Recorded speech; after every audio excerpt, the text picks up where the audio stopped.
Just a little revelation I've had here. Why is it the people who bitch and moan the most about people objectifying comic book characters because they draw them a certain way usually consist of the fat, sweaty, pimply neckbeards who are always first in line at convention tables to get their autographs from these girls who don't even read comics and don't even make their own cosplay costumes, yet get autographs and money left and right and all these opportunities to further their careers because they cosplay? I always found that an interesting correlation. Guys who basically only look at a woman for her ass, and they're usually really creepy fucking fedora tipping, I live in my mother's basement and I usually peer at the world through 4chan kind of motherfuckers. Why is it that they're the ones who scream and bitch the most about objectification of characters who don't even exist? And this is an issue that I thought on it for a bit. They're thinking of redesigning the Batgirl character for the New 52 comics, and I always wondered why artists have to sacrifice their artistic integrity and kiss public ass when somebody whines about, oh, they look too slutty or blah blah blah. Who gives a shit?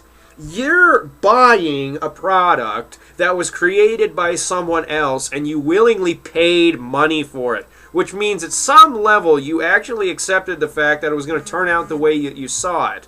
And you can't sit there later and go, oh, now I have an issue with this.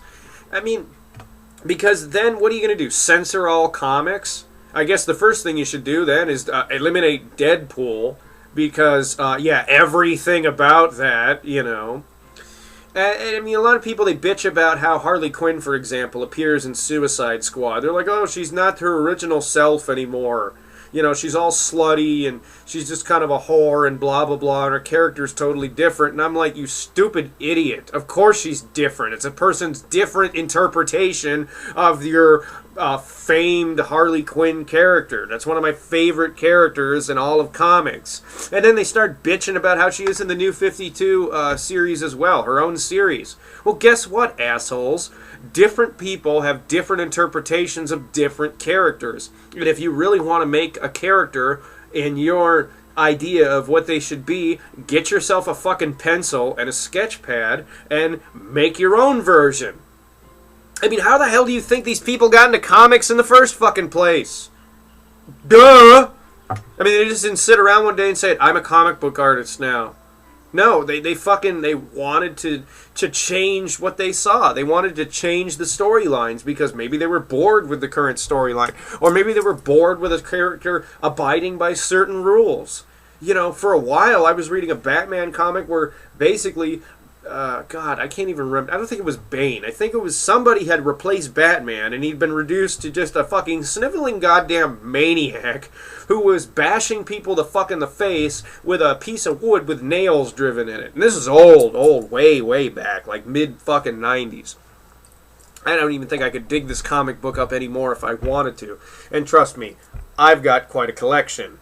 That's not even half of it.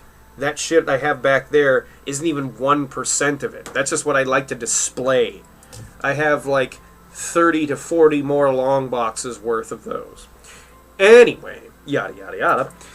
My whole point here is I don't like when people bitch about things like this because, you know what, I like the fact that characters differentiate from their norms. They were created, you have the archetypes of them created by the original guys who came up with them, and when you branch out into new series or you go with a new storyline, you get to see them in different scenarios because those are different interpretations of them. Like right now I'm reading this one series where Punisher and Deadpool and even Ghost Rider and a few others in Red Hulk as well team up, and they're this basically anti-super asshole squad. And it's interesting as hell, that's for damn sure. I'll tell you that. I won't give away any spoilers, but it's damn interesting.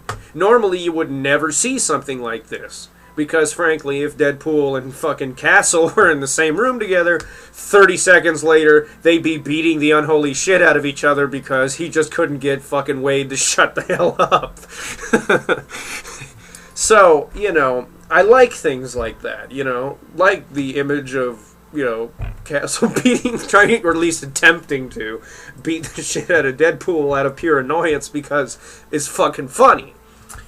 I'm not going to sit there and bitch that, oh, it's differentiating too much. Castle would never do that. I mean, it's not like he actually ever existed.